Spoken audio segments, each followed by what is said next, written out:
Welcome to another Material Concerns episode of Material Girls. This is Coach. I'm joined by Hannah and Marcel. We're all a little threadbare right now. So folks, some of you may know that I'm running for public school trustee. This is really only relevant to you if you live in Alberta, and especially relevant to you if you live in Edmonton. But Coach was just saying that they feel naked when they aren't wearing their big can headphones.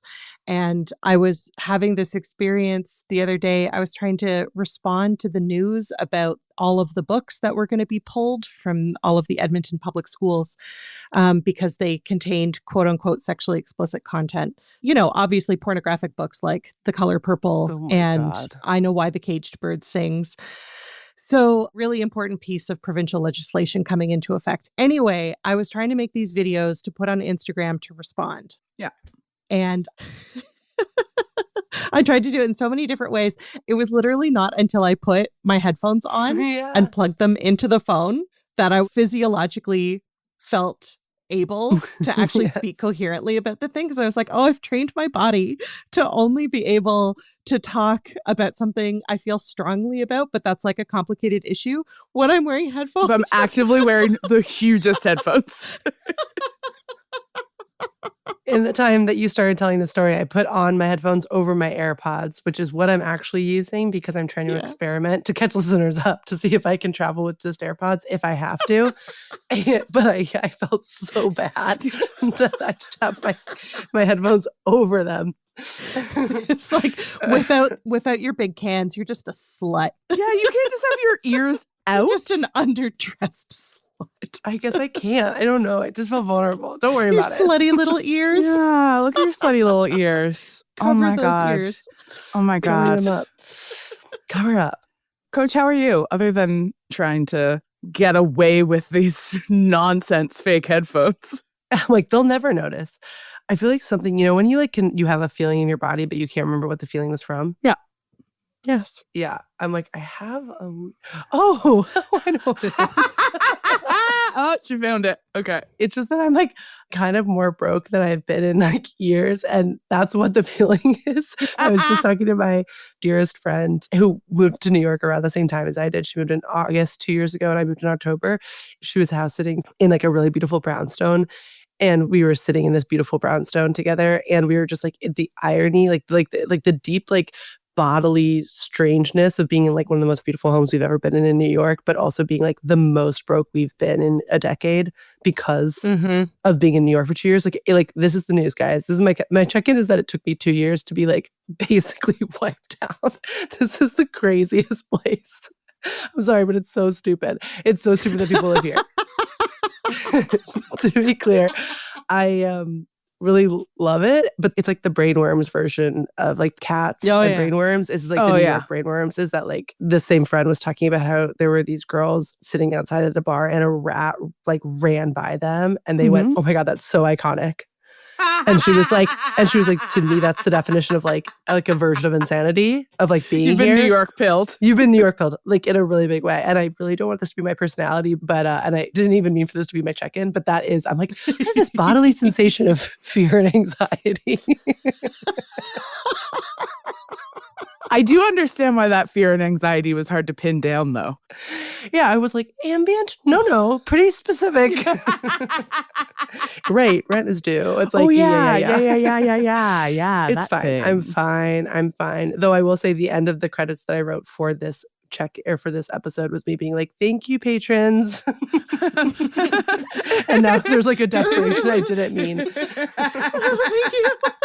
Thanks, oh my guys. God, thank you so much. But listen, if the desperation keeps you around. Yeah, hey, I'll take it. That's my check-in. Whatever it takes. I'm fine. Don't spend any worry on me. Okay. Hannah, how are you? Hannah. I am okay. I'm very tired. I'm never really prepared for how exhausting the beginning of the semester is. And just like the experience of going from sort of like, you know, doing my work throughout the day to like hours and hours of meetings and teaching and being in front of students and giving presentations. Like it's a higher energetic output, especially early in the semester when you're like meeting people for the first time and you really want to like, for me, running a first class or an orientation is sort of like the energetic equivalent of, when you're taking an exercise class, the instructor always has to be doing everything twice as hard as anybody in the class. Yes. Because like people will try to match their energy and not get there. But so like the aerobics instructor always has to be going twice as hard. That's how I feel when I teach energetically. Is I gotta go twice as hard as anybody else in the room to try to like lift people up a little bit. And then I'm so tired after. That makes sense. Yeah. So I'm experiencing high energetic output right now. And as a result, I am sleepy. Hannah, do you find when you teach, like that first, I want to say month of teaching, like your throat hurts because you're projecting differently and more? And like, I think I speak in a higher pitch as well when I'm teaching. Oh, that's probably that's true. Interesting. After I'm always like, oh, am I getting sick? My throat. It's just like, and then You're it goes away. You're speaking at the top of your register. Yeah. Which is what you do when you're trying to command like positive energy. And it's not quite as high as the register when I'm talking to kids. The register when I'm talking to kids is up here. I do absolutely experience some vocal exhaustion depending on how much I'm lecturing. Like I'm not really lecturing this semester. So like we'll see if that's less the case. I don't speak at the top of my register when I teach. I speak in my chest voice when I teach, which is another kind of adaptation for commanding respect. I talk down here. You got it. I respect you so much more now. Yeah. The thing that truly exhausts me at this time of year, as like everybody else comes back, is the number of decisions that I have to make on a day-to-day basis, right? It's like I've just finished a meeting and I'm trying to go to the bathroom and then like 3 people stop me in the hallway to be like, oh, what do you think we should do about this? Oh, do you think, should I email this person? Should my email talk about this? Do you have what order should these things happen in? And what I want to say to everybody is, I don't care. I don't care. I don't care about that either. I don't care. I care about none of these things. But 1, that's not true. And 2, it's just that I'm tired. It's not that I don't care. It's just that I'm tired. And 2, that it's not useful leadership to be like, I don't fucking know. You figure it out. You know what? You're not wrong. You're not wrong. That would not be helpful or productive. Are you going to bed early, Hannah, or you can't? Oh, really? I am trying. I'm not very good at going to bed early. Neither am I. Same. But like I was in bed before midnight last night, and that is something. Yeah. That's amazing. Yeah. I'm so proud of you. Thanks so much. Proud of you. You're Thanks doing so great. much. Wish I'd gotten 10 hours of sleep, but I didn't. Oh, God, I love 10 hours of sleep. Try again tonight. I'm going to try again tonight. Another night of trying to get 10 hours. I don't know who she is. Okay. Don't know yet. Don't know yet. We'll find her. We will find her. We'll figure out who this one is. Okay, I think it's time we jump into our first segment, Consumer Retorts. This is the segment where we talk about a product and then we decide if it's serious or not. Okay. I'm ready. I, as you all know, buy a lot of shit that I get advertised on Instagram. I'm a sucker. Instagram for sure has me on its list of suckers. And so it tends to just like flood me with all kinds of random ads. I don't even get the same thing multiple times anymore. It's always new stuff. And I often get advertised like really like fun, cool clothing companies that I get really excited about. And this story is about a clothing company called Maria and Sofia. Okay. And I had seen an ad for them once or twice. And they were advertising what looked like really sort of beautiful, like long linen dresses with beautiful prints. And one day, after seeing the ad a couple times, the ad was accompanied by, "We're closing our business." Uh-oh. I was like, "Oh, closing your business?" For you, you're like, what a good sign. This girly loves a discount. So I click on it and they're like, "We're going out of business." Maria, the older grandmother who ran the shop was based in Vancouver, Maria and Sofia Vancouver. She was closing the business in order to spend more time with her granddaughter, Sofia, after whom the business is named. And she had decided to get rid of all of her products. So everything was on like 60 to 70% off. And I was like, I am going to get that beautiful printed dress with the giant cephalopod on it. I've been eyeing this for a couple of, who knows, days. I've been eyeing this for a couple of days. I'm going to buy that beautiful linen dress. I have always wanted this for the last 48 hours. Yeah. And so as I'm sort of going through the website, I'm like, God, Maria, no wonder you're going out of business. Your website is really poorly organized. Like, it's so hard to find the exact thing that I'm looking for here. But like, you know, the website has this like picture of the storefront, Maria and Sofia, Vancouver. It's got a picture of this like elegant looking older lady, like handing an item over to a customer. I'm able to finally find the dress that I was looking for. And then I was like, I'm also, you know what? I'm going to treat myself to another dress. Oh, look at these blouses. I got to treat myself to a couple of these blouses. I'm on the edge of my seat. So I purchased 2 dresses and 2 blouses. And I'm feeling very good about myself because I am helping this lovely older lady who is closing her business, this local Canadian business. And I'm getting some wonderfully discounted, beautiful linen clothes because I'm in my 40s. So that means that I'm in my elegant linen era. We're in our linen years. Maybe a couple days or a week goes by and I see a different clothing store advertised to me on Instagram with the same dresses and the same, we've decided to close our doors message. And I was like, oh no, I've been fucked. Been had. I've been had.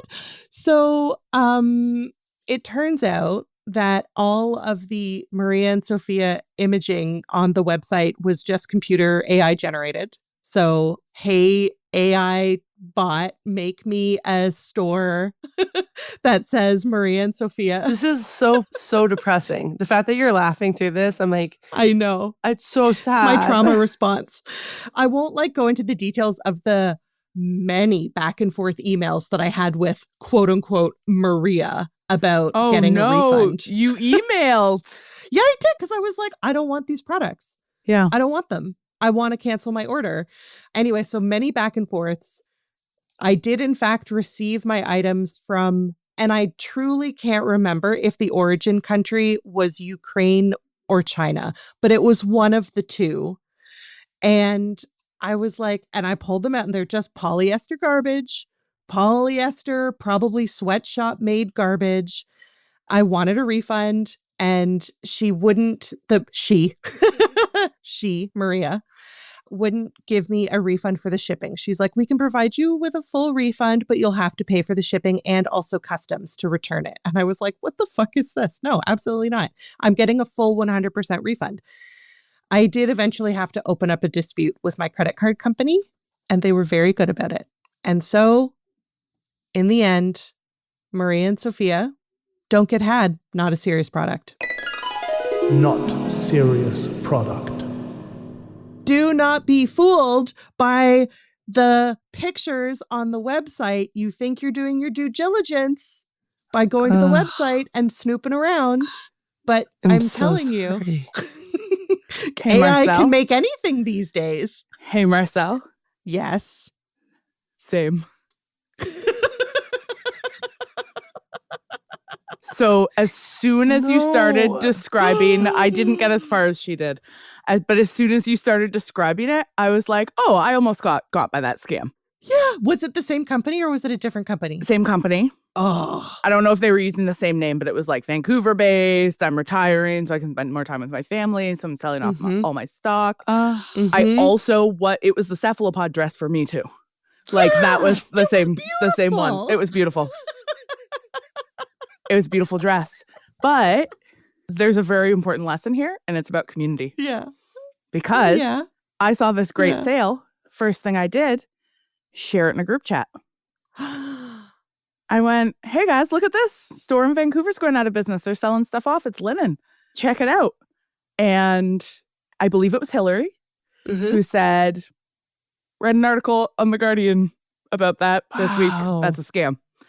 Thank God. And I was like, oh, yeah, that makes a lot of sense.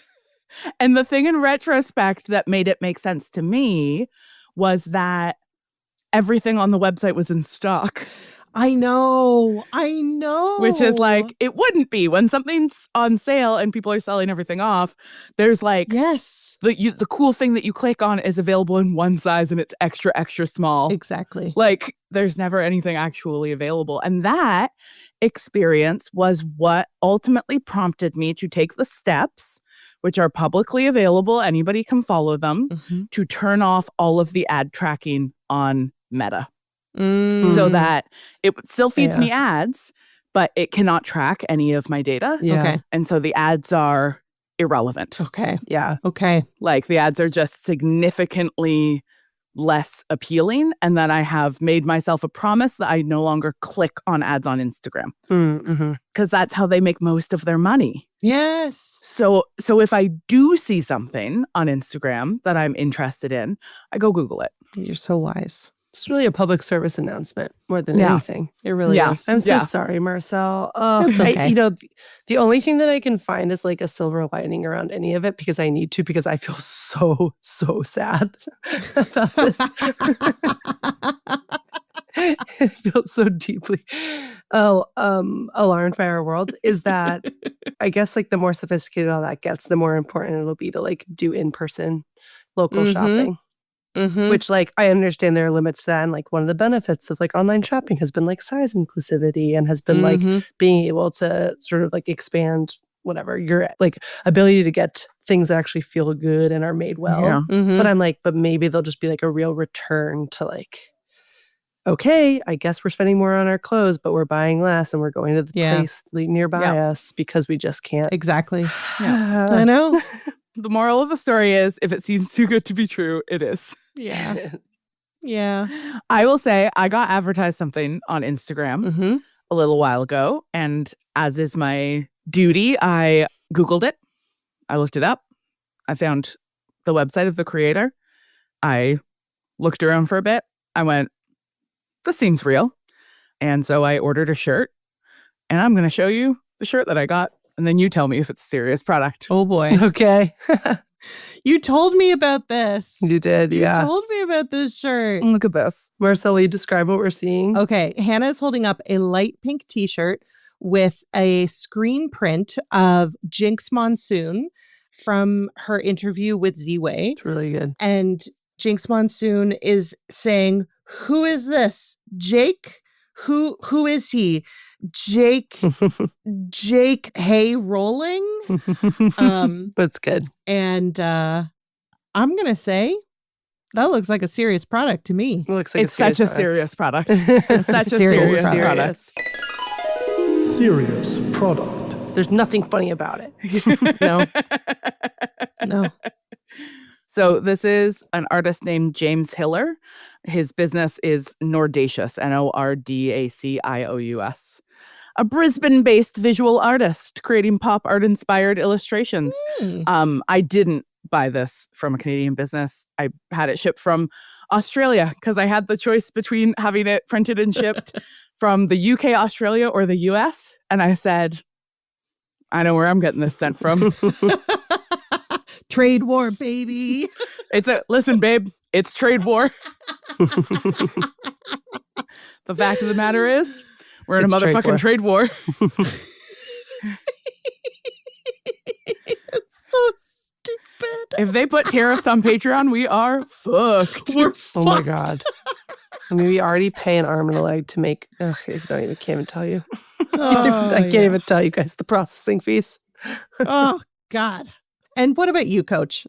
Yeah. Well, I think I'm going to pocket it because I think I'm going to give it a couple more weeks and I'll come back to it. Okay. But I'm going to lay the groundwork and say that I have been using Brick, which is a little device that, no, I know we live in hell, but it's a little device. I know.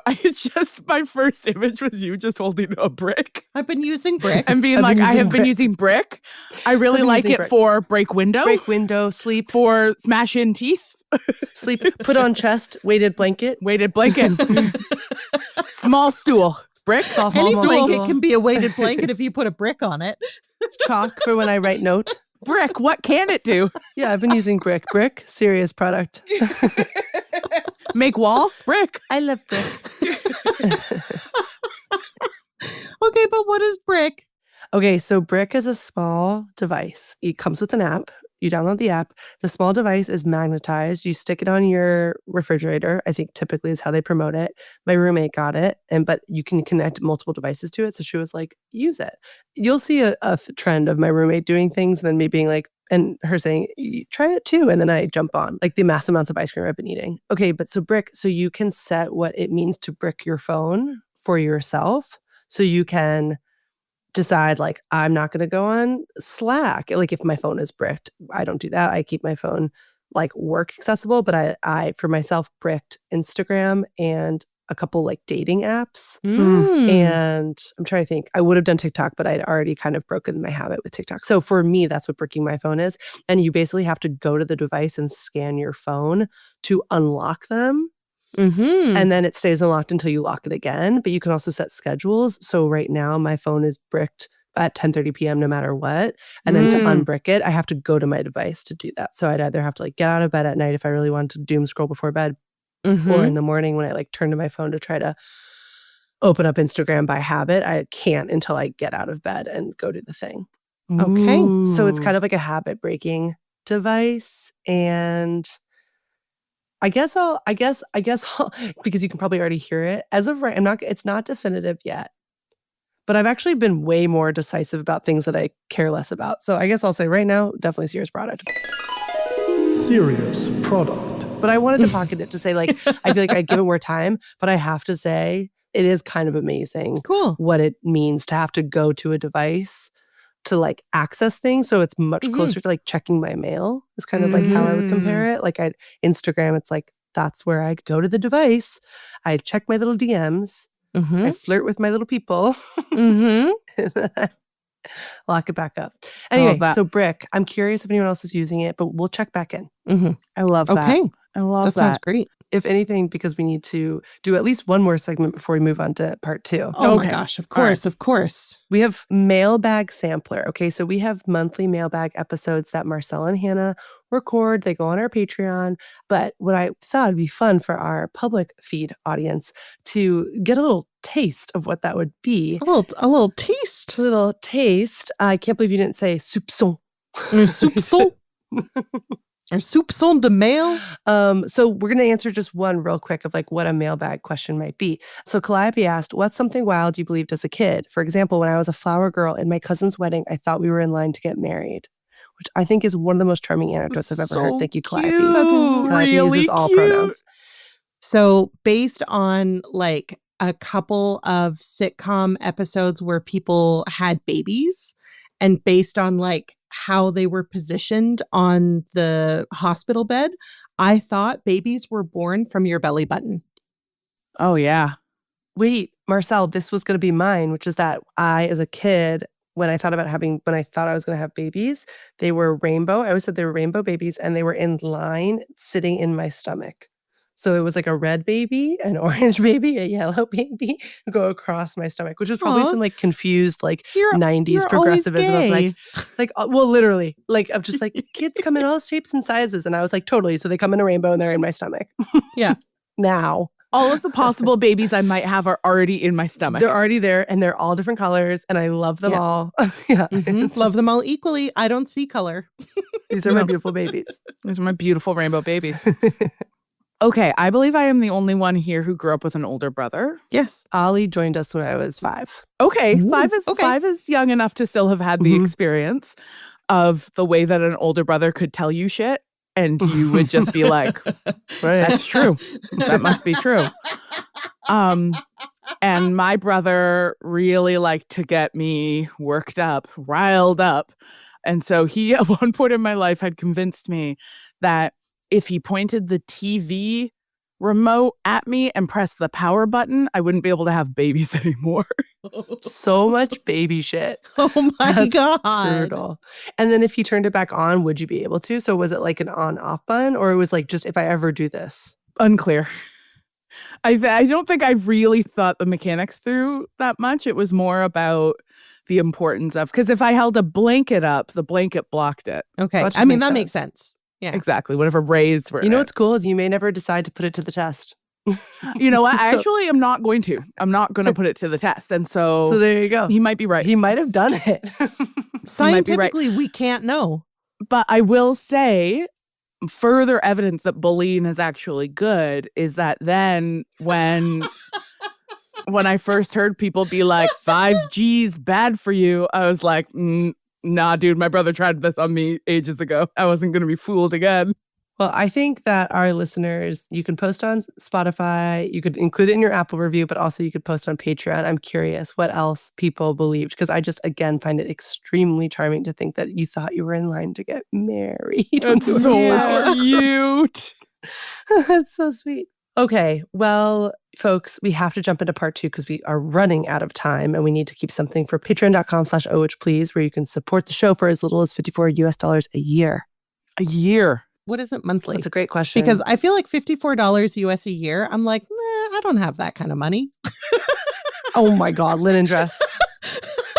I've spent it all on fake linen dresses. So, from yeah, this is Ukraine. not a scam. It's $5 a month, but if you do the annual rate, you get 10% off. Oh, So that's why. So it'll be $60, That's but awesome. minus $6. Right. So $5 a month, I think you have. Yeah. Marcel. Yeah, Marcel. You should be a Patreon I do. supporter. I do have that. I can do that. Yeah. I Okay. support multiple podcasts on Patreon. Yes. I support Yeah. 2 Patreons. Neither of them are podcasts. Even in these trying times, I'm like, I've got to support Logan Square Improv, local community theater that my friends run in Chicago. What am I doing? Important. Important. Gotta. Yeah. I support a Jewish Voice for Peace. Important. Oh, that's a good one. So important. Yeah. Yeah. Okay. That said, money is real, even though I wish it were fake. It has material consequences to our Rude. lives. It has a material impact. So if you can't afford, We have material concerns about it. we have material concerns. If you can't make the leap to Patreon, Apple review really does go a long way. I have to say, I've noticed that we have not gotten a lot of Apple reviews recently, which makes me think everyone's already written one. But if you're thinking right now, you're listening and you're like, I haven't. You're like, oh God, you're pulling your neck and you're like, your neckline. Necktie. Like, your necktie. Mamma mia, I haven't left a review. Please do it. Please do it. Yeah. But please do the review ideally entirely in that Italian voice. We have 453 reviews on Apple Podcasts, and there are way more than 453 of you. There So just are. I'm gonna Sounds need you right. to Over there. I'm gonna need you to get in there and say some nice stuff to us. Yes. Speaking of saying nice stuff, thank you so much to the incredible Auto Syndicate for the use of their song, Shopping Mall. We love that song. We love you both. And shout out to the whole Witch Please Productions team, Gabby Iori, Zoe Mix, Blika Gumpankum, Ruth Ormiston. And I'll say it, Hannah and Marcel and Coach. That's us. That's the whole us? thing. Yeah. That's cute. Us? That's Yeah. cute. Okay, part 2? Yeah. Okay. Let's go to Patreon for part 2. All